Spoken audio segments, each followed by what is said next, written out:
Hi guys, this is Victoria Lowe and I'm back with another video, which means another color.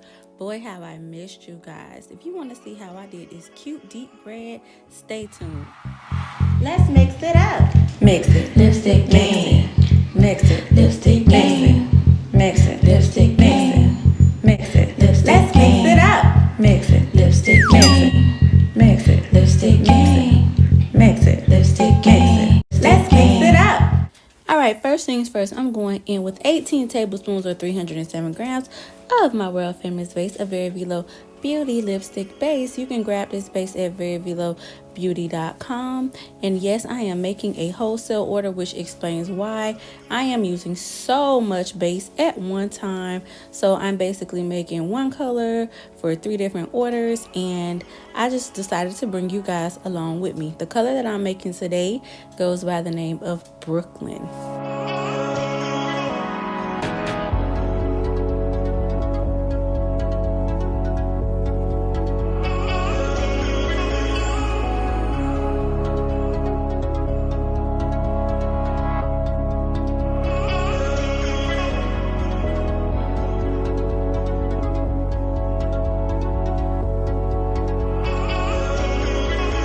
Okay, you guys, so you know I like to add my titanium dioxide first. I'm going with 4 teaspoons, and notice I didn't say tablespoons because this is a darker red. So I'm only using a little bit of titanium dioxide just to make sure that I have that color payoff that I need, even though this is a darker color.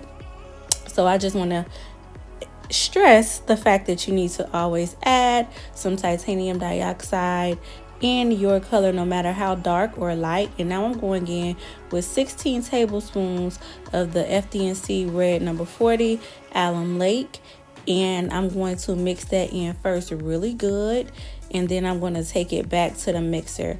I basically added my titanium dioxide, mixed it in so that the mixer doesn't make the actual powder fly all over the place.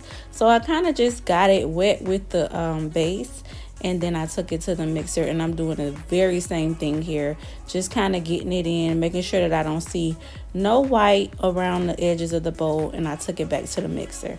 Now I'm back from the mixer with 3 tablespoons of the red number 27, aka pink Alum Lake, and I'm just doing the same thing, making sure I gather up that product on the sides of the bowl and making sure that you are scraping that bowl as well. And then I'm going to take it back to the mixer, and then when I come back I'm adding 5 teaspoons of the black oxide. This right here is what's going to give us the depth, and you can already see how it has darkened up our product after we took it from the mixer.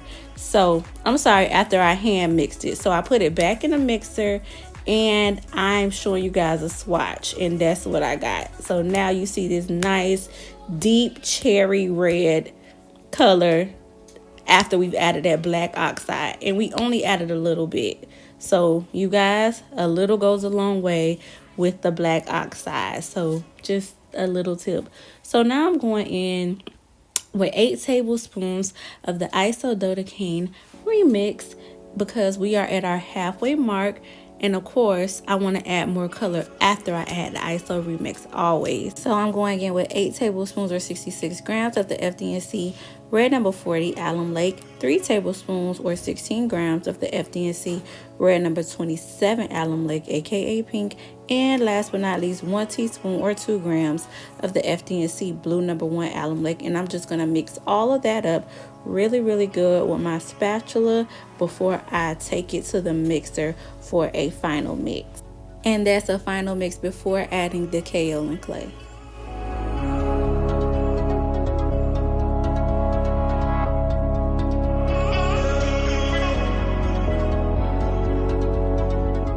Here's a swatch showing you guys the progress of our color, and voila, that is what we have, and that is what I wanted, and that is Brooklyn, and I absolutely love this color. So now that we're back from the mixer, it's time to add the Kaolin Clay. This clay is my holy grail ingredient. I love it. And it's 18 tablespoons. So if you use 18 tablespoons of base, you want to make sure that you add the clay in equal parts, just so that your product can dry down faster. So I added my 18 tablespoons of kaolin clay, and I'm just going in and mixing it. You always want to hand mix it first, just so that you don't have a cloud all over your work area.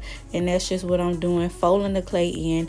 And when you do fold the clay in, if it starts to look a little doughy, or if it starts to get really thick, that is absolutely normal, and that's what you want, because like I said, you added the same amount of clay that you did to base, so it's going to be a little thick. So in order to get it back to the cream consistency, I'm going to go in with 6 tablespoons of the ISO remix. Now, depending on how your product looks after you add the clay, it depends on how much ISO remix you would add after. Like if it's very, very thick, then you may need to add, I'll say 6 to 8 tablespoons. But if it's not that thick and it's kind of like a moderate texture, then you would add 4 to 6 tablespoons of the ISO remix. A little bit of that goes a long way. And here I am just adding it to my final jar. I already added it to my other 2 jars, and this is just the final jar. And this is me applying Brooklyn to my lips. I absolutely love this color. I had applied it first, which is why my lips are kind of already tinted. I applied it, but my phone was turned vertical, so I had to turn that bad boy sideways just to get a good video of showing you guys how it looks once I apply it. And I absolutely love this color. It came out perfect. It's just a classic color, ideal for the fall, ideal for the winter. And I mean, if you're melanated like me, it's ideal all throughout the year. I guess it depends on the outfit, I don't know, but it's just a classic color, and I very, very, very much adore this color. But that's it. Now that the color has dried, this is Brooklyn. I want to thank you guys so much for always coming by. Oh my gosh, like I said before, I missed you guys. I am back, and I truly appreciate all the love and support that you guys have constantly been blessing me with from day one. I can't stress enough how grateful I am for each and every one of you. If you are new to the channel, please make sure that you subscribe. Thank you for watching, and welcome to the Lipstick Gang family. I love you guys. Stay safe and be blessed.